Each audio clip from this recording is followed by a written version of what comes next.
Hello and welcome to the demonstration of Fleet Tracer, designed and developed by GPS Engines. In this demonstration I am going to show you how you can track your vehicles with the help of Fleet Tracer module, how you can maintain and manage your vehicles with the help of this module, and how you can create optimized routes. The Fleet Tracer consists of three parts: the configuration part, the CMMS part, that is computerized maintenance management system, and the operations management.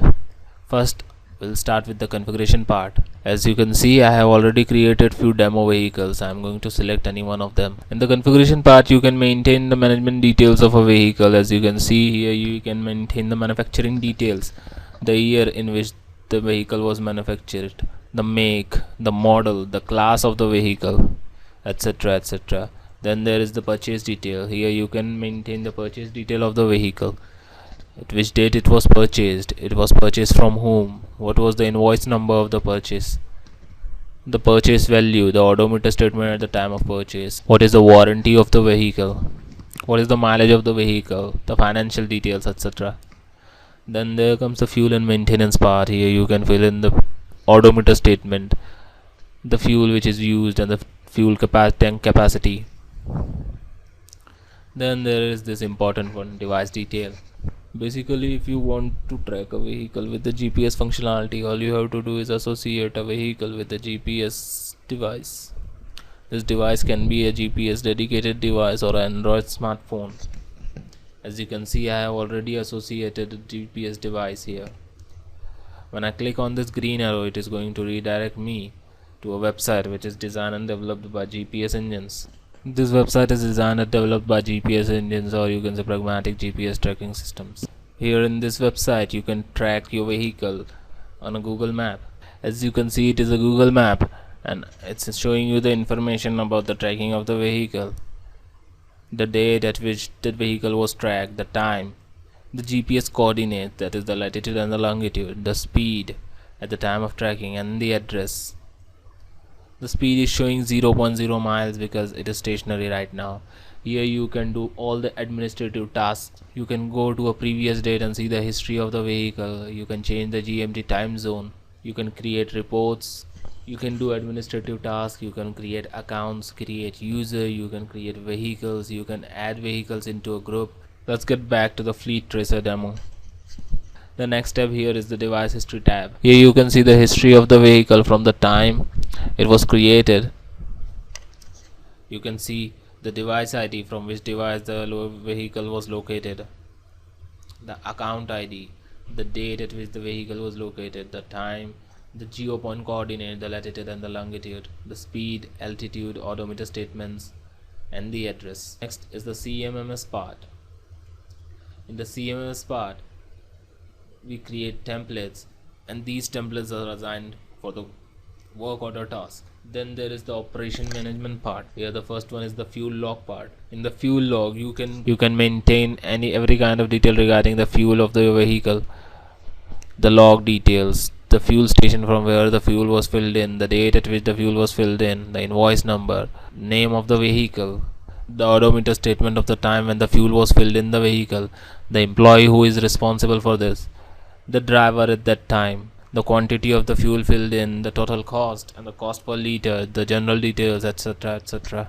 Then there is the odometer statement. Here you can manage the odometer statements of your vehicle. In the work order task, what we do is we assign works. Let's say that you have a vehicle of whom you want to change the tires after every 5,000 kilometer run. So you are going to assign a task, a work order task here, which is going to intimate you after every 5,000 kilometer run of that particular vehicle that now this is the time to change the tire of that vehicle. Okay, that's all in the Fleet Tracer demo. Now we are going to see the route management part. In the route management part, what we do is we calculate path between a source and a destination and give it to you in a step-by-step function with additional information and additional features. First of all, you can choose address between three options. It can be a vehicle which is on the run and whose coordinates or address will be provided to you with the help of Fleet Tracer, or you can choose an employee whose GPS location you can trace with the help of Fleet Tracer if the employee has a smartphone which is GPS enabled. For the sake of simplicity, I'm going to choose the partners.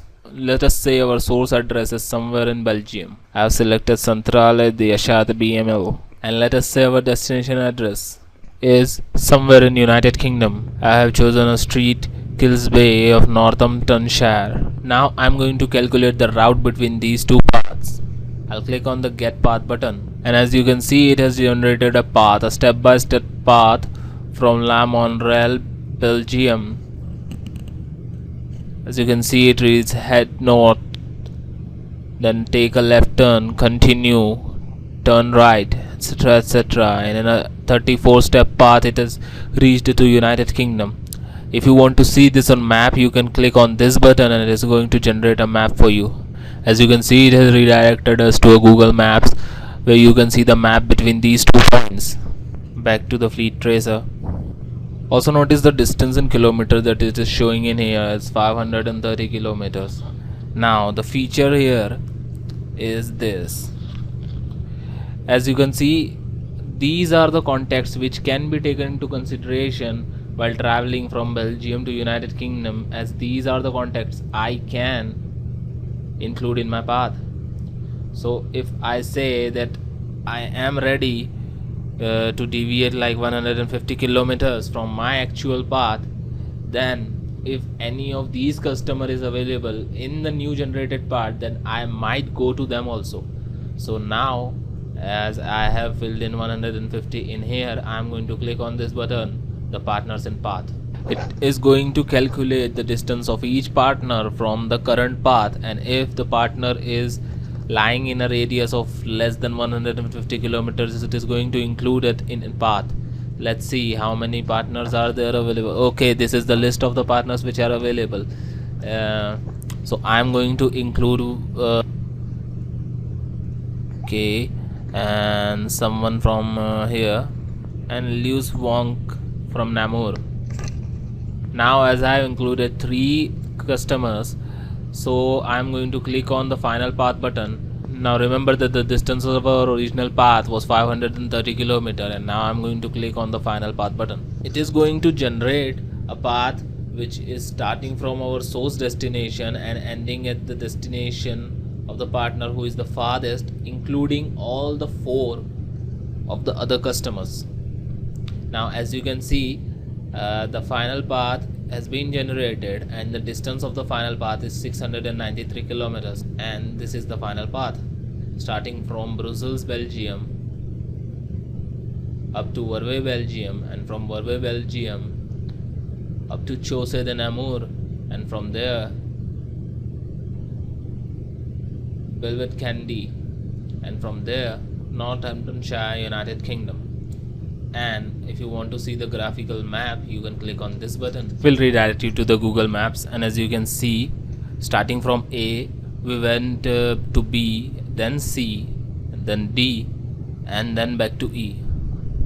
Now as you can see, the path is very optimized, and by traveling 160 kilometers extra, you are able to include 3 additional customers. This is going to optimize your load. This was all with the route management demo as well. Thank you and have a good day.